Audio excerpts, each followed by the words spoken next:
Unfortunately, it is all too easy sometimes to feel stuck with retroactive jealousy. And even if you're someone who's putting in the work, you're actively owning your problem, you're actively taking steps each and every day to work through it, even if you're in that position, sometimes some people still feel completely stuck with retroactive jealousy. In today's video, I'm talking to you if you feel stuck with retroactive jealousy and you've already begun actively putting in the work to beat it. I have a few thoughts for you that I think you're going to want to hear. If you don't know who I am, my name is Zachary Stockill, and since 2013, I've been working one-on-one with men and women from all over the world, helping them overcome retroactive jealousy, helping them overcome obsessive jealousy, and save their relationships. If you'd like more information about my work, or you'd like to connect with me and work with me one-on-one, please visit my website at retroactivejealousy.com. Okay, just one more time to be very clear. This video is for people who have actively started putting in the work to beat retroactive jealousy. If you're kind of half watching a free YouTube video now and then and just kind of, dipping your toe in the water, this video is not for you. You're welcome here. I'm glad you're watching, but I'm not talking to you in this video. I'm talking to retroactive jealousy sufferers who have had enough. They've hit that point where it's like, enough is enough. I'm going to figure this problem out. I'm going to solve this and move on with my life. And they've actually started taking steps in the right direction. Whatever that looks like for them. Maybe they're working with me. Maybe they're working with another coach. Maybe they're working with a therapist. Maybe they're taking an online course, reading books, learning more. Whatever that looks like for them, you know who you are. You've actively started taking steps to confront and overcome this problem. And a certain percentage of these people feel stuck. Maybe that's you. You feel like you've confronted this problem, you're ready to overcome it, you actually want to overcome it, or at least you think you do. I'll get to that in a minute. And you've actively started taking steps to beat it, and you're still feeling stuck. So what's the deal? Why are you still feeling stuck? There could be a number of potential answers to that question. One of these answers could be that your partner's past is actually more or less a deal breaker for you, by your own definition, not mine. I talk endlessly on this channel about values and deal breakers and what's a red flag and all that stuff because it's important. And I think it's very important to sort that stuff out as quickly as possible. Frankly, most of the people who come to me, most people who find my work, most people who sign up for coaching or buy my courses or whatever, most of those people realize at some point, or at least they mostly realize, that they're dealing with irrational retroactive jealousy. Their partner's past isn't that crazy. There isn't actually a deal breaker in their partner's past, and there's certainly no deal breakers in the present. They completely trust their partner. This stuff is just about the past. It's not really important. There are other people who are kind of in between, where they think there might be some red flags and deal breakers in their partner's past that they need to get to the bottom of. This is a tougher problem to solve, but it's still absolutely solvable. And one of my favorite parts of my work, actually, is working with clients in this position, helping them get to the bottom of their values and asking them questions and helping them work through this issue, work through their partner's past and the values and the boundaries and all the rest. I really enjoy that, and it's something that I feel pretty confident about. But anyway, if you're still feeling stuck with retroactive jealousy, there is a chance that your partner's past is actually something of a deal breaker. However, a lot of people whose partner's past is actually a deal breaker. There's actually glaring red flags and, more red flags than a Chinese parade and all the rest. Their partner's past is actually a problem. Most of those people actually aren't in that category because they break up. They just end their relationship and walk away. No harm, no foul, it's fine. Sometimes walking away is absolutely the right decision for everyone involved, as I talk about endlessly on this channel. So if you've started putting in the work and you're still feeling stuck with retroactive jealousy, it probably isn't a values issue. Instead, I'm going to propose an idea, if you're feeling stuck with retroactive jealousy, that I want you to just sit and think about. You don't have to give me an answer right now. You don't need to leave a comment beneath this video right now with your answer. But I'm just going to put a question out there, and I want you to just sit with it for a few days and think about it. My question is, what purpose is retroactive jealousy serving in your life? What are the potential benefits that you are getting out of retroactive jealousy? Okay, before you throw your phone or your laptop across the room in anger, please just hear me out. I'm not trolling. I'm not trying to make light of your situation. I'm not trying to say retroactive jealousy is fun and you just need to think positively. And no, that's not what I'm saying with this video. I am saying this based on my personal experience.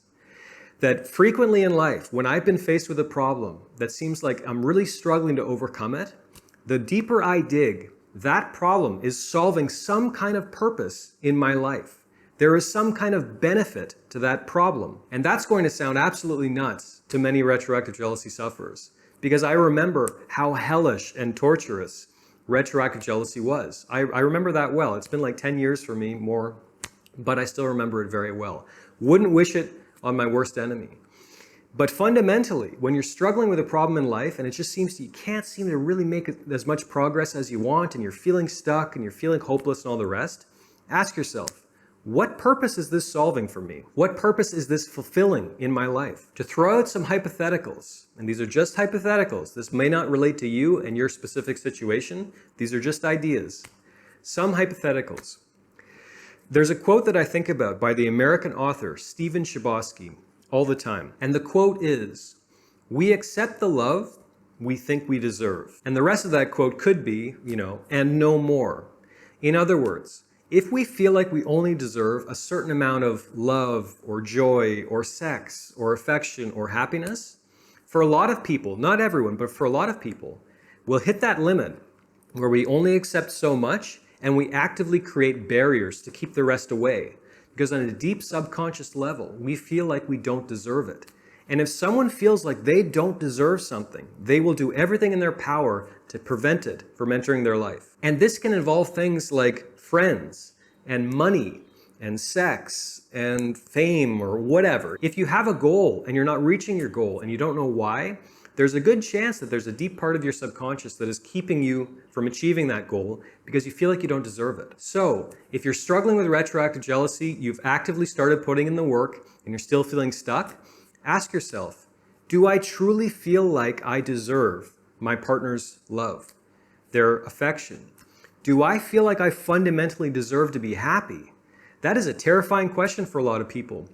And a lot of people, when they ask themselves this question and they're really honest with themselves, or maybe they have a really good therapist or a psychologist or a coach, frequently they will find that the answer is no.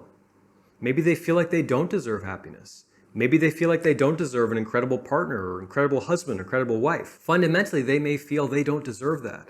So guess what? They do everything in their power to keep it away. So really think about this and see if it applies to you. Think about it for a few days, go and journal and all the rest, but this could be a bit of an eye-opener for you. It certainly has been for me in different periods of my life. When I had some goal that I was striving towards and I was kind of feeling stuck, it's like, okay, what purpose is this solving? Do I feel like I deserve the attainment of this goal? And frequently for me, the answer has been no. And that's required a lot of unplugging from a lot of the background narrative in my head that wasn't serving me, cultivating new beliefs, new perspectives, big topic. But the point is to start by simply asking the question. Another hypothetical purpose that this problem could be solving in your life. Are you bored? Do you not have really big goals in your life that excite you and keep you, energized and motivated and fulfilled?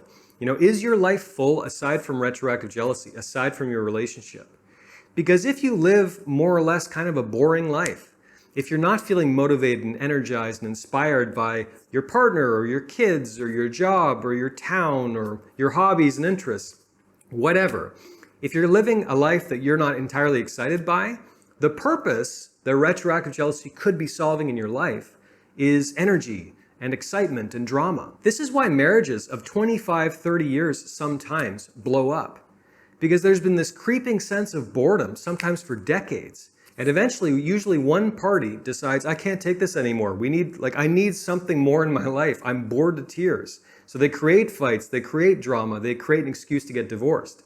This happens more frequently than you might think. And retroactive jealousy, as painful and hellish and torturous as it is, can be exciting in a certain sense, right? It creates drama and fights and this mental struggle and, you're feeling like, oh, I'm a victim and all these things. It can create a certain sense of meaning and drama in your life where maybe meaning and drama has been lacking for a while.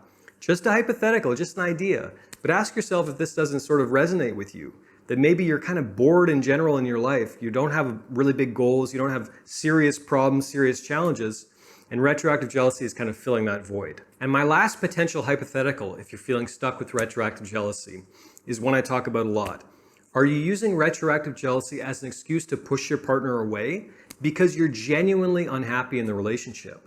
Are you in a genuinely toxic relationship? Have you been miserable for a long time? Have you gone 6 months without sex? Whatever the case may be. Sometimes, this is rare, but it does happen. Sometimes retroactive jealousy is a symptom of a decaying relationship, of your misery perhaps in a deeply unhappy, unsatisfying, unfulfilling relationship. So obviously retroactive jealousy is a really good excuse to push your partner away and maybe even on some level compel them to eventually break up with you, whether it takes a month or 6 months or a year. As I often tell retroactive jealousy sufferers, and this gives me no pleasure in saying it, but it's true, I don't care how much your partner loves you, everyone has their breaking point. Everyone. Everyone in a relationship with a retroactive jealousy sufferer has that breaking point where they hit that wall and it's like, I can't have another conversation about my past. I can't keep being made to feel guilty and bad about things that happened 10 years ago. You know, the wall looks like a little different for everyone, but everyone has their breaking point. And sometimes people who are unhappy in their relationship use retroactive jealousy as an excuse to push their partner away. So this is the purpose that retroactive jealousy is filling. All these things are just hypotheticals. These are just ideas. These are just possibilities, perhaps. Just something to think about. But the main point of this video, if you're feeling stuck with retroactive jealousy, is ask yourself and be honest with yourself, what purpose could retroactive jealousy be filling in my life? Thanks for watching. Thanks for following along today. If you got anything out of this video at all, please take a minute to let me know by clicking the like button below. I'll also ask that you leave a comment beneath this video, telling me what you think or just saying hi or whatever. I would really love to hear from you. Also, be sure you subscribe to my channel to be notified of new videos moving forward. Thanks again for watching, and I'll talk to you again soon.